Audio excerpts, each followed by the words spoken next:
Oke, hello everyone, welcome to Analysis dan update lagi seputar koin kripto.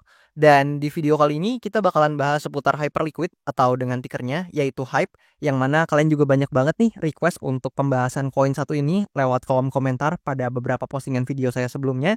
Dan tentu di video kali ini kayak biasa kita akan bahas beberapa hal ya seputar Hyperliquid ini, mulai dari segi price action sampai beberapa data yang mungkin menarik buat kalian ketahui seputar Hyperliquid ini. Tapi ya kayak biasa tentunya sebelum itu disclaimer alert bahwasannya video ini sama sekali nggak bermaksud buat mengajak teman-teman semua menjual ataupun membeli aset tertentu, dan juga sama sekali nggak bermaksud buat mempromosikan aset tertentu. So always do your own research karena this is not financial advice. Nah, per video ini saya record di tanggal 28 Mei tahun 2025, Hyperliquid ini menempati posisi ke-12 dari segi market cap atau kapitalisasi pasarnya. Dan di sini kalau kita perhatikan posisinya tepat berada di bawah Sui ya, dan di atas Chainlink. Dan per video ini saya record juga untuk harganya ini ada di kisaran 35 US dollar nih, teman-teman. Dan di sini kalau kita perhatikan, mungkin kita mampir ke chartnya ya, yang mana ini ada hal yang menarik ya untuk Hyperliquid, yang mana dalam beberapa waktu terakhir ini tepatnya mungkin ya di kisaran tanggal 25 dan 26 atau di sekitaran tanggal itulah ya, 25 sampai 26 Mei. Ya tepatnya mungkin 26 Mei ya di sini ya. Tanggal 26 Mei di mana dia mencapai titik tertingginya nih teman-teman di ya kisaran 40 dolar mungkin ya. Deket-deket situlah, deket-deket 40 dolar. Dan dengan segala FAT yang ada di Hyperliquid, kalau teman-teman ingat ya, ketika memang ada FAT dari terkait jelly-jelly, kalau teman-teman ingat terkait token jelly-jelly dan lain-lain ya, FAT dari berbagai pihak juga mungkin ya, tanda petik. Ya sampai Hyperliquid ini sempat sentuh lagi di harga kisaran 9 dolar, tapi ya ternyata Hyperliquid ini bisa kembali lagi mengalami rally dan mengalami kenaikan, dimana kalau kita coba lihat nih dari mungkin bottomnya ya, di sekitaran sini ya kita bisa lihat nih kenaikannya cukup signifikan, dan kalau sampai topnya ya kita bisa lihat ya sekitaran returnnya nah 300-an% teman-teman, cukup signifikan memang returnnya ya. Kalau mungkin buat teman-teman yang dapat dari bottom harusnya udah pada cuan lumayan ya, congratulations lah ya buat teman-teman yang mungkin dapat barangnya di bottom dan mungkin udah merealisasikan profitnya atau lain-lain ya, congratulations gitu. Tapi so far kalau kita perhatikan buat chart dari Hyperliquid ya, ini dalam ya at least 3 hari terakhir ini sedang mengalami koreksi, which is ini cukup wajar ya, karena memang dia udah break dari titik all time high-nya, yang mana all time high sebelumnya kan di kisaran sini teman-teman, di kisaran harga 34 sampai 35 US dollar, and then dia udah breakout. Dan sekarang atau dalam 3 hari ke belakang ini dia sedang koreksi teman-teman ya, ini cukup wajar ya. Dan tentu untuk skenario pertama di sini ada potensi buat Hyperliquid ya testing, bahkan udah testing sebenarnya di demand area atau di area support ya yang ada di sini teman-teman. Kenapa? Ya sesimpel area support ini merupakan area resistance sebelumnya teman-teman, yang mana tentu di sini jadi area supply atau resistance ketika memang di hit pertama kali ya, yaitu di titik all time high yang pertama di sini. And then setelah itu kita baru hit lagi di sini, bahkan sebelumnya juga sempat ada rejection dari kisaran area ini dan ternyata berhasil di breakout teman-teman. Dan ini adalah part of correction ya, dan wajar banget ya, dan masih tergolong koreksi sehat teman-teman kalau misalkan memang masih segini gitu. Jadi untuk skenario pertama ada potensi buat Hyperliquid ini ya maybe begini teman-teman, let's say dia naik begini and then dia testing dulu ke bawah dan bisa aja melanjutkan kenaikan gitu, karena ini adalah sebuah pola yang cukup lazim ditemui ya di market crypto juga, which is memang dia ketika breakout dari important area tertentu dia akan testing dulu ke important area sebelumnya, yang mana dalam kasus ini area resistance yang berubah jadi support, dan selanjutnya baru mengalami kenaikan lanjutan gitu. Jadi lebih kurang seperti itu teman-teman buat Hyperliquid ini. Dan di sini kalau kita perhatikan ya, ada potensi sesuai yang tadi saya katakan, jika memang Hyperliquid ini mengalami kenaikan kembali, ya mungkin kita bisa lihat setidaknya untuk konfirmasi pertamanya paling tidak teman-teman Hyperliquid break dulu deh dari titik all time high-nya lagi gitu ya, baru kita mungkin bisa mengonfirmasi bahwasannya Hyperliquid ini ready untuk menguat kembali gitu ya. Jadi ya di kisaran 39 sampai 40 US dollar itu harapannya memang kalau misalkan bisa breakout ke atas, ya maybe Hyperliquid ini bisa nih untuk create new higher high sekaligus create lagi all time high-nya gitu ya. Tapi ya so far kita masih terkena rejection atau memang masih terkoreksi ya dari titik all time high yang di sini. So memang masih menguji di demand area ini, dan demand area ini bisa menjadi konfirmasi mungkin yang bisa kalian pantau gitu ya, karena memang jika di sini ada rebound atau tekanan beli yang cukup signifikan, ya maka mungkin Hyperliquid ini bisa cukup menarik untuk kalian pantau juga gitu teman-teman, karena memang ada potensi dia melanjutkan rally-nya ya atau pergerakan bullish-nya ke atas, lebih kurang seperti itu teman-teman. Tapi ya sekali lagi untuk konfirmasi bahwasannya dia mampu atau sanggup membentuk higher high yang baru adalah dia harus breakout dulu nih di higher high yang di sini atau yang sebelumnya gitu ya. Dan kalau kita lihat dari skenario lainnya, di sini buat Hyperliquid sebenarnya teman-teman ya, kalau kita perhatikan ini kan demand area yang cukup krusial ya artinya buat Hyperliquid karena ini adalah area all time high sebelumnya, which is ini adalah resistance become support teman-teman di sini, yang mana area support di sini tentunya akan menjadi penahan yang ya at least mungkin ya bisa menahan pergerakan Hyperliquid dalam jangka waktu dekat.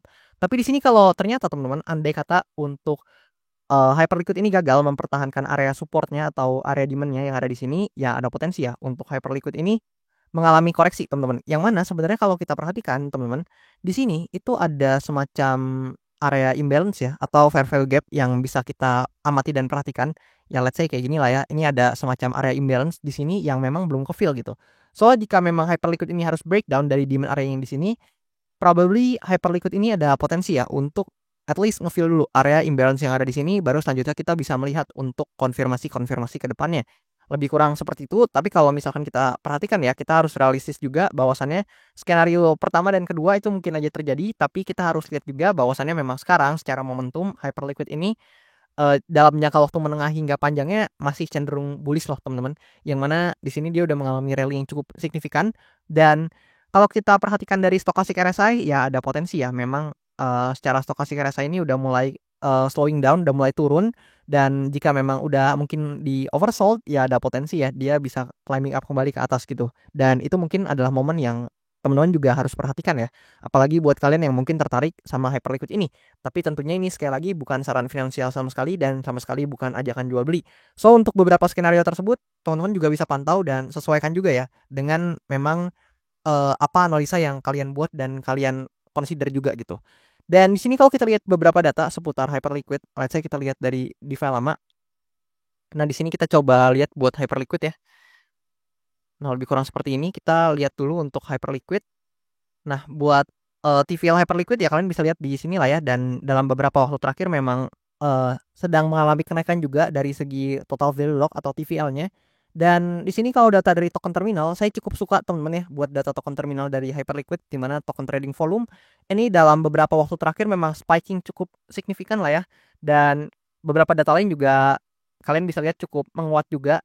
Dan di sini kalau kita perhatikan data dari CoinGlass, Hyperliquid juga meskipun ya di sini volume mengalami penurunan ya untuk volume dan open interest ya dalam beberapa waktu terakhir mengalami penurunan, dan di sini dalam 24 jam terakhir posisi long sepertinya banyak terlikuidasi teman-teman di angka sekitar 500.000 US dollar ya, dan untuk total value yang terlikuidasinya total di kisaran 700.000 US dollar dalam 24 jam terakhir.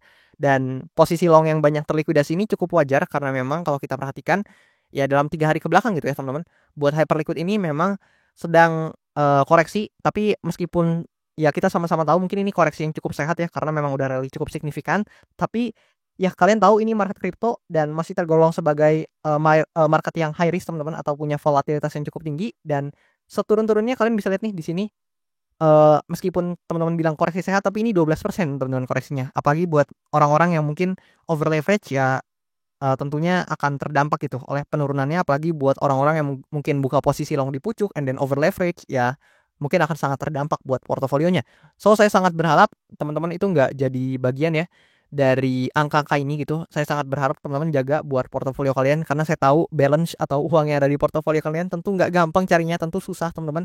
Maka dari itu kalian harus banget consider dan jaga-jaga nih untuk portofolio kalian. Ya harapannya bisa berkembang dan jangan sampai over leverage dan memanfaatkan tools-tools seperti leverage yang justru harusnya bisa untuk meningkatkan quote on quote profit, malah dijadikan ya kalian tahu lah ya alat untuk tebak-tebakan gitu. Jangan teman-teman, karena portofolio kalian tuh susah carinya. Dan kemudian di sini kalau kita perhatikan buat Hyperliquid ya, by Analytic hampir sama persis sama berbagai altcoin lainnya di bulan April dan juga bulan Mei perform sangat oke. Bahkan ini bisa dikatakan cukup oke teman-teman untuk altcoin ya yang memang market cap dan kapitalisasinya kan sudah cukup besar teman-teman, yang mana tadi kita lihat di peringkat 12. Hyperliquid di bulan April ini menguat sekitar 50-an% dan di bulan Mei menguat sekitar 76%, which is cukup good ya atau cukup baik lah buat pergerakan dari Hyperliquid ini, yang mana meskipun memang mengalami kenaikan di sini ya kita harus tahu ya di kuartal 1 dia juga minus teman-teman, hampir mirip juga sama berbagai altcoin lain. Tapi dengan terbentuknya all time high di kuartal 2 ini membuktikan bahwasannya Hyperliquid ini mungkin masih banyak ya memang para pelaku pasar yang tertarik juga sama mungkin koinnya, quote on quote gitu.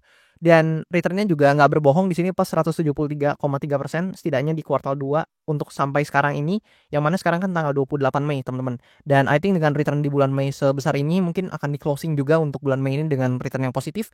Tapi ya mari kita tunggu dan lihat di bulan bulan Juni mendatang akan seperti apa gitu ya buat returnnya. Apakah masih mengikuti tren positif di bulan April dan bulan Mei sebelumnya atau justru bakalan negatif nih buat returnnya. Kita nggak ada yang tahu, tapi ya mari kita pantau gitu untuk perkembangannya seperti apa. Dan gimana menurut teman-teman seputar Hyperliquid ini? Apakah menurut kalian ini adalah koin yang masih menarik untuk dipantau dan mungkin masih bisa naik lagi?